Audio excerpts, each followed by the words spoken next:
తిరుపతిలో తుడా నిధులతో చేపట్టనున్న అభివృద్ధి పనులకు తుడా చైర్మన్ డాలర్స్ దివాకర్ రెడ్డి భూమి పూజ చేశారు. కుర్రమేనుగుంట ప్రాంతంలో డ్రైనేజ్ సమస్యను అధిగమించేందుకు కొత్త మురుగునీటి కాలువ నిర్మాణానికి శంకుస్థాపన చేశారు. గత ప్రభుత్వం తుడాను కేవలం ఒక్క నియోజకవర్గానికే పరిమితం చేసిందని, కుర్రమేనుగుంట గ్రామ సమస్యలను గాలికి వదిలేసిందని విమర్శించారు. రోడ్లు, తాగునీరు సమస్యల పరిష్కారానికి చర్యలు తీసుకుంటామన్నారు.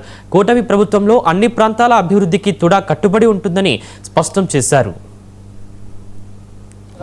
చాలా పెద్ద కాలువ, వర్షం పడితే చాలా ఇబ్బందులు పడేవాళ్ళు ఈ చుట్టుపక్కల జనాలంతా కూడా. అవన్నీ 20 సంవత్సరాల నుంచి ఆ ప్రాబ్లం ఉండగా ఇప్పుడు కొత్తగా మళ్ళీ మన డాలర్స్ దివాకర్ రెడ్డి చొరవతో 2 కోట్ల పని 170 మీటర్లు కొత్తగా వర్క్ శాంక్షన్ చేసి దాన్ని ఈరోజు భూమి పూజ చేశాము. దీనికి ఇట్లాంటి డెవలప్మెంట్స్కి కూటమి ప్రభుత్వం కట్టుబడి ఉంది. ఎప్పటికి కూడా ఇక్కడ ఏదైనా సమస్యలు ఉన్నా కూడా ఒక్క ఫోన్ కాల్తో మేము పరిష్కరిస్తామని చెప్పి కూటమి ప్రభుత్వం తరఫున మేము హామీ ఇస్తున్నాం. Thank you. తిరుపతి నియోజకవర్గంలోని కొరమేనుగుంట వాటికి సంబంధించి ఎన్నో సంవత్సరాలుగా, ఎన్నో దశాబ్దాలుగా మొత్తం తిరుపతికి ఉన్నటువంటి డ్రైనేజ్ అంతా కూడా ఈ యొక్క ఛానల్ కనెక్ట్ అయి ఉంటుంది.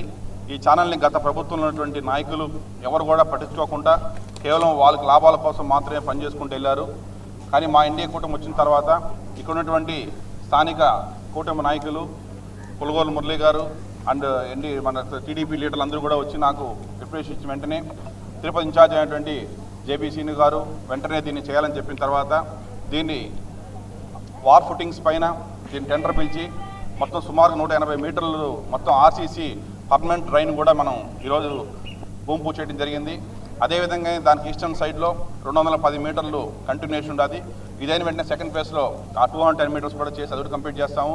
అదేవిధంగా తిరుపతి నియోజకవర్గంలో ఉన్నటువంటి ప్రతి ఒక్క మనిషి కూడా హ్యాపీగా ఉండాలా.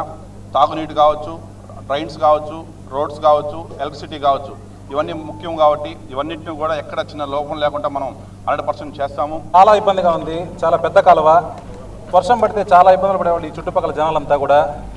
అవన్నీ 20 సంవత్సరాల నుంచి ఆ ప్రాబ్లం ఉండగా హైదరాబాద్లోని